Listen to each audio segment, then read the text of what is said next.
Hi, everyone. Today we're going to talk about franchising strategy. It is one of the growth strategies that would be helpful for our management team or entrepreneurs to utilize in order to capture additional market shares. So let's get started. Just a quick recap. So we have been talking about growth strategy since the past 2 weeks. Last week, we talked about blue ocean strategy. So blue ocean strategy represents one of the way where you can utilize both differentiation strategy and low cost strategy by looking at ways you can create values, right? So blue ocean strategy ultimately is about value innovations. And furthermore, we talk about how additional ways you can do so. And so that's why we went over the new value curve frameworks and utilized it and briefly describe how strategy canvas can be utilized to improve or better position your friends' uh, product profiles, right? So ultimately, all you need to do is to figure out what additional value you can create for your uh, customers. And in addition, among the existing product features or competitor factors, what are some that can you can greatly reduce or even eliminate it, right? Because by doing that, by eliminating or reduce existing competitive factors, ultimately you will be able to reduce the cost of producing your product or service. And furthermore, by creating a new values for your end users, that's how you can really differentiate your company from existing ones and create and capture blue oceans. Right? So that's the value of blue ocean strategies. Today, we're going to switch gear and talk about process innovations. So different from product or value creations, franchising strategy is really about how to improve the process or how to standardize business process in order to create values. So today we will first talk about what is franchising and then elaborate the theoretical underpinning that is explain why franchising works. And then we'll quickly go over the fundamental mental factors, and that would be today's agenda. So what is franchising? Well, franchising, simply put, is a business model that allow individuals who are interested to be their own entrepreneurs. Oftentimes, it represents a contractual relationship between two parties, the franchisors and the franchisees. Franchisors simply represent individuals who come up with a particular business idea and standardize such practice. Basically, create a business model to help others to capture and invest in entrepreneurial opportunities. On the other hand, franchisees represent those individuals who are interested in franchising a particular franchise to they often will purchase the right to use the branding, operating process, marketing system, and target a new geographic market, right? So basically, franchisees would be those business owners who would like to start their own business. However, those individuals may not have the know-how nor understanding, and that's why they decide to enter into a contractual relationship to learn from others who know the best, who have developed the best practice of the particular industry space. Right? So that's fundamentally what franchising is. Why is franchising important? Well, there are two theoretical frameworks that people often have used to explain the reason for franchising strategy.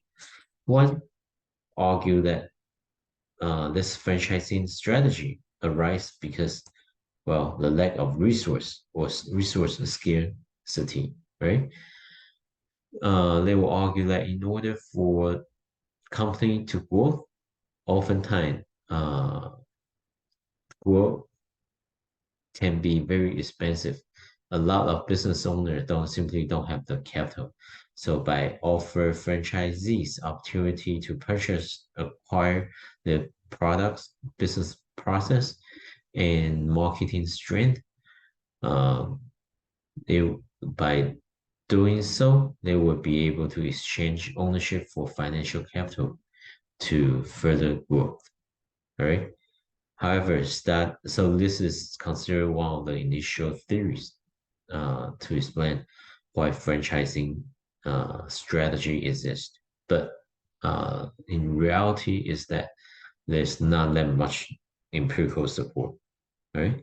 So as a result, people start to propose and demonstrate the validity of the second theoretical framework, which is the so-called agency theory model.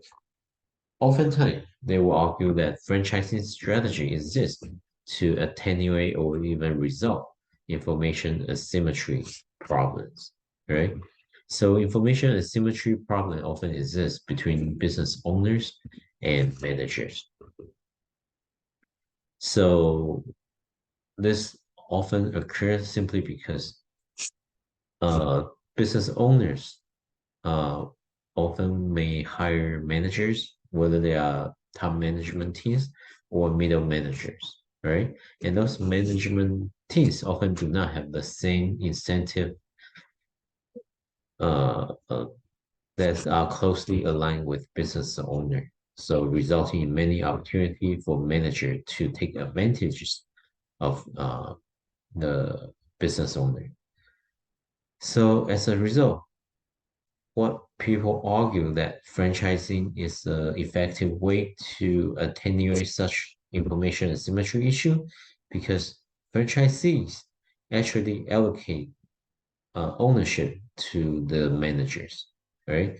So the interests of the shareholders or franchisors, or you can call them principals, and the agents or franchisees would be strongly aligned, right? Because franchisees now have the equity of the firms, and the harder they work to maximize the profit for the organization, the more likely the franchise system will be more successful, right?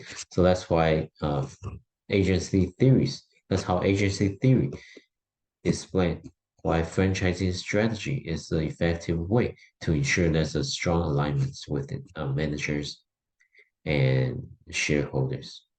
Once you make them into a part kind of shareholders, they will be very dedicated to ensure their effort will be strongly aligned with shareholder interests. Right. So fundamentally, this really significantly reduce the need to monitor managers or franchisees' effort, right? And empirically, there have been a significant amount of findings supporting this argument. So as a result, we know that franchising strategy works because it provides a strong incentive to align the interests of franchisees and franchisors. And another important thing you want to be aware of is that there are two different types of franchise systems. One type of franchise system involves product and trademark franchise. Basically, this occurs when the franchisors give the franchisee the right to purchase its product and use its trade names. Oftentimes, it was involved single manufacturer and multiple distributors. A car dealership is often a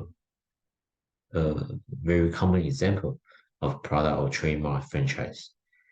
If you look at traditional car manufacturer, what they have done is they actually uh, have franchisees sign contract to sell their products and use their training in order to help them to sell automobiles, right? So if you look at General Motors, Toyota, Nissan, for example, they have established network of dealers. And those dealers are often considered franchisees that sell GM car and use the GM trademark in their advertisement and promotion strategy, right? So in fact, that's probably one of the dominant way automobile manufacturer use to distribute their goods. There are other business industry that use this model, including agriculture machinery dealers, soft drink bottlers, and beer distributors. Second type of franchise system is so-called business format franchise. The franchisors basically will provide a detailed operational menu or they highlight a formula for these franchisees to teach them how to run their business. And they will also provide the corresponding training, advertisement, and various form of assistance to ensure that business owner will be successful in running their ventures. Business format franchise is perhaps one of the more popular form of franchising. In fact, when we talk about franchising, business format franchise is often considered the dominant methods. There are many examples using this franchise system. Many of the fast food chain, McDonald's, for example, uh, is using exactly such business format franchise.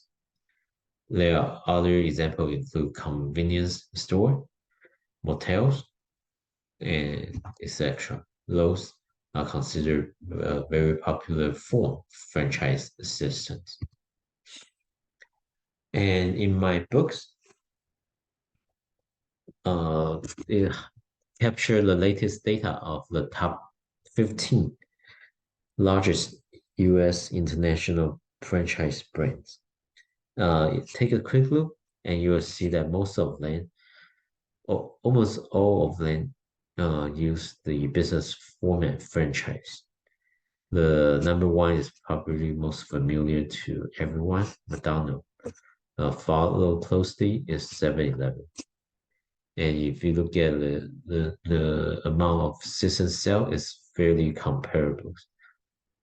Then we have KFC, Burger King, Subway, Domino, Pizza Hut, Ace Hardware, etc. In fact, most of them are in the fast food business and hotel business. So it's not surprising that when we talk about franchising, people often associate that with fast food industry. But by looking this uh, table carefully, you will see that well, Ace Hardware is also there, right? Hilton, Hyatt, for example, are also there. So that really shows some diversity in business using the franchise format. There are also different type of franchise agreement. There are overall three different franchise agreements. One is individual franchise agreement. Basically, this involves the contractual agreement between the purchase of one single franchise unit for very specific locations. This is perhaps very common because it's easier to implement and involve less uh, money to execute. The second more popular uh, franchise agreement type is so-called area franchise agreement. It involves the contractual sale of multiple units within a geographic area to one particular franchisee. The advantage of area franchise agreement is that it allows one franchisee all the right to open multiple units for a particular geographic region. By doing so, it actually will reduce potential in competition within the franchise units, right? Because one franchisee would be operating for a particular region, let's say Long Island overall, right? And that franchisees will be his or her best interest to identify and select locations that won't interfere in each other's daily operation, right?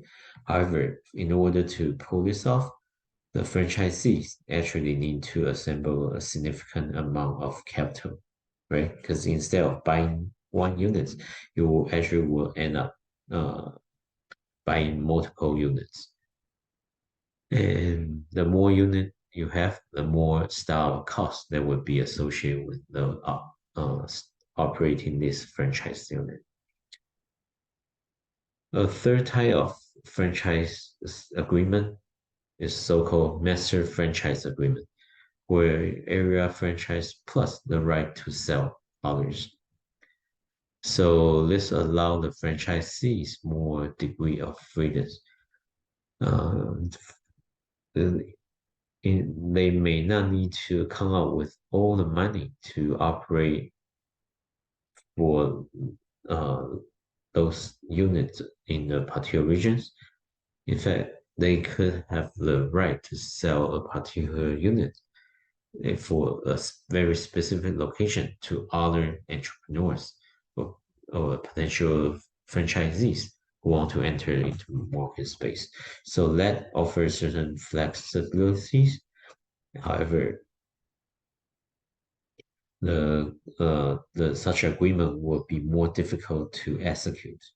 So doesn't matter whatever franchise agreement you choose, make sure that you know hire good lawyers and understand the pro and con associated with each type of agreement. So when to franchise? That's the next question that business owners should ask oneself, right? Oftentimes, there are several factors you should consider on whether and when franchising strategy work for you, right? One of the important factors is that whether that's the product or service you provided have a strong or potentially strong trademark. That is, do you have some unique characteristic that will allow people to remember your company for? If you are able to establish certain type of uh, brand royalties or brand recognition, then franchising strategy perhaps would be a very lucrative one for you to adopt. And second is that whether you have a well-designed business methods, that is, whether you have carefully think about the process innovation that could occur for your business in your business model, right? So remember that franchising strategy involve significantly on how well you can train the potential franchisees. If you don't have a well-designed business methods or business process, and if you are unable to standardize such process, then it would be very difficult for you to train newbies, novice, to actually operate such business, right? That's fairly straightforward. If you cannot train others to deliver the same quality of service or same quality of products, then most likely those franchise units will actually hurt your overall corporate reputation simply because the service, the quality of the product will be suboptimal, right? It won't be the best. And finally, whether the franchisors have a strong desire to grow. Franchising strategy is not for everyone. Many business owners can do quite well, and the money with the one single unit or multiple units, they self-operate. And if you don't have a strong desire to grow your companies, then franchising strategy is actually not for you because it will be more complicated. Not only you need to manage your own business unit carefully, you also need to think about how you could provide the corresponding training and standardize all the operation procedures. So franchisees will be able to quickly learn and adapt your business methods, right? You simply also need to be aware that franchising is not always appropriate, right? Because oftentimes it will involve intensive initial investment. So for franchising who want to purchase and operate independent units, the initial cost can be quite significant. Not only you need to pay a significant amount of purchase cost initially, you also need to ensure that you have sufficient financial capitals in order to create the storefront and hiring employees, right? So can be very expensive.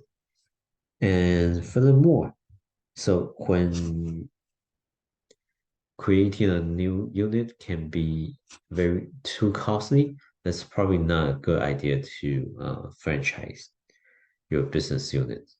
Another uh, deal breaker is that if your business model is very complicated, that really means that it would be very difficult for you to transfer the operating knowledge to franchisees. So when that occurs, it would be very difficult to utilize the franchising strategy, simply because if you cannot reproduce the same quality of product or service easily, then you simply don't have a franchise unit, right? So think of this. That's the reason why the fast food chain, fast food type of franchise systems is popular. Think of all the uh, preparation uh, of those food items. They are simple, straightforward, easily standardized, right? So it's fairly straightforward to train franchisees and their employees on how they can create uh, Walker, for example, right? It's very simple and it's difficult to go wrong as long as you have the same quality of ingredients and the same set of equipment. On the other hand, Walmart stores, larger, more expensive to build and very complex to run. Compared to Burger King, those stores would be very difficult for them to franchise, right? So intensive initial capital and complex business model are often the two primary factors preventing business from using franchising strategies.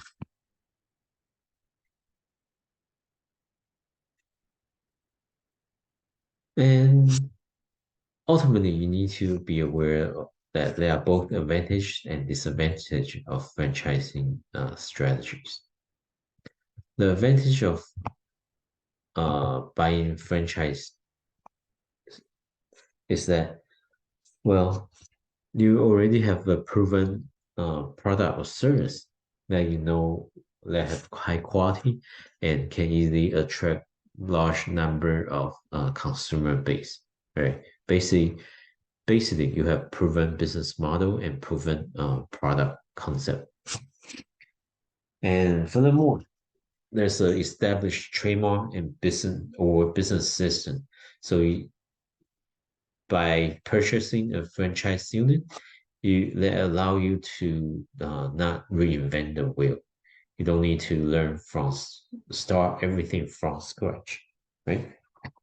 And furthermore, franchisors training and various operating manual, their expertise, both technical and managerial, will be very beneficial. Not only it allow you to get a better understanding of the how to do business. The most important part is that it teach you the business know-how for execute and implement a success franchise units, right? And another value added is that by purchasing franchise systems, you are also buying into their marketing networks, logistic framework, etc. Right? All those are well established, uh, and you can quickly adopt and utilize. And franchisors will provide continuous support, and some may even provide available financing for you to uh, increase your financial capitals, right? So these are some of the important advantages. Disadvantage uh, would be the following. First, franchising or buying a franchise unit is costly, right? So there are a number of affiliate costs. You need to first purchase the right to utilize their product and brand. That is for especially for very profitable franchise systems such as McDonald's. It often costs over $1 million for you to purchase the units. So it can be very costly. In addition, you also need to pay them a particular amount for marketing or to purchase from their designated suppliers, and that would be incurring additional costs as well. And another disadvantage is that when you purchase a franchise system, most likely you can't be very creative in terms of coming up with your product or alternate changing the business process. Because if you have done any of those, it's very likely the franchisors will sue you, right? Because fundamentally, you may be breaking the intellectual, uh, the way of doing things for the overall franchise system. And that will create inconsistencies in terms of the quality or user experience. And that really will destroy the reputation of the franchise. So that's why you actually don't want to be too creative in the day-to-day operation or product manufacture of the products. And also direction and nature of the commitment can be highly restricted. And franchisors often have the right to determine whether to continue their contract with you or not once the contract have ended. There are also risks of fraud, misunderstanding, or lack of franchisors' commitments, right? Especially for newer franchise units, they are still going through the learning curve, right? On how to train and manage their franchisees.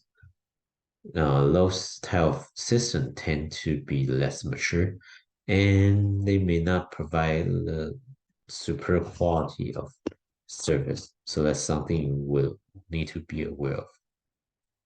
And when you want to quit or transfer or simply terminate your franchise units, that can be a problem as well. Depending on how the contract is written out, most likely you will have to pay to get out early. And you also have the risk to worry about poor management of other franchisees, and that may create a ripple effect by negatively impact the product image for your franchise unit as well. Of course, there's a good potential for failure, just like any other business, right? So before buying a franchise unit, you need to be aware that franchising strategy is good, but it may not work for everyone. In terms of the fundamental factors, I highlight several of these, many of those in my textbook. When you have a chance, please be sure to look at them carefully. So I'm just going to highlight some of them here. Uh, One of the most important one is perhaps the franchise operating systems and the franchise training and franchise operating manual. Those three elements would would be very essential if you want to ensure the quality of the products or service is being offered consistently, consistently high, of course. And so those three factors or those three elements will allow the franchisees to ensure they know exactly what to do. And in fact, most of the franchisors, they will spend a significant amount of time and resource to make sure their operating system, their training and development process, and their operation menu will be specific and easily doable. So that way franchisees can quickly learn about the ins and outs of running their business.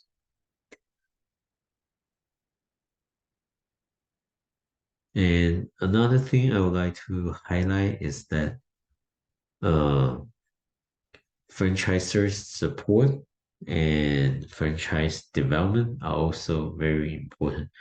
You want to ensure to provide continuous support so franchisees will feel that whenever they have question, can always come back to the franchisor.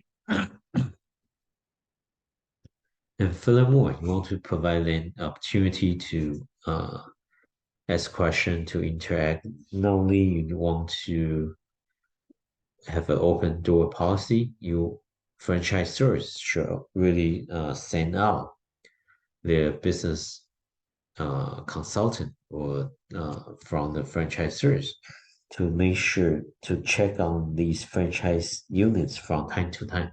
So that way you will be able to monitor their performance as well.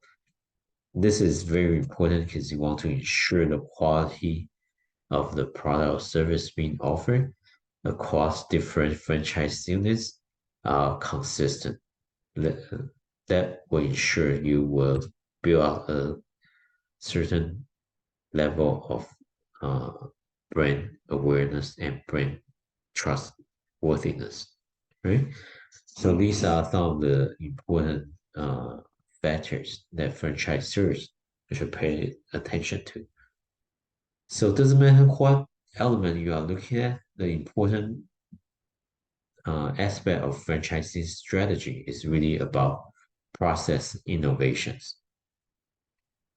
That's why oftentimes, when I teach this course in person, I will ask students to do the following to help them to know what it means uh, to pro for process innovation.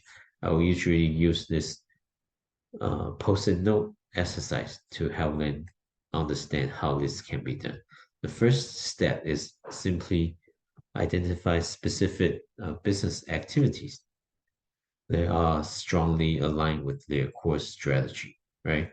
So I often would recommend students to use backward-looking strategies from the moment that consumer decide to purchase your product or service, and by looking backward toward the very beginning, right? This will allow you to capture all the essential activity that need to take place for you to manufacture uh, products and distribute it to the end users, and how the consumer experience will look like. And then I'll ask each my student to use post-it notes, right? Use one post-it note to represent each steps, and then put these activity together. And this could be uh, on one line to represent all these activity, or they could be multiple line streaming into one that represent the consumer using experience, right? So the step one is simply will help students to know what are the essential activity that need to take place. And then the next step is to streamline the process, right? So basically, think about the company's strength and weaknesses. Then they need to think about whether there are additional step that's not necessary, they can be removed or combined, and whether there are way they can ease the consumer purchase experience. And this is would be also a good opportunity for them to think about whether they are useful information that need to be gathered. And by thinking about this process, it found this actually will help business owner to think about whether there are ways to improve their business process. All right. So remember, franchising strategy is really about process innovation. You want to make sure the process is extremely streamlined, yet easy to implement and to be trained. That will allow you to ensure the success of your franchise units and systems.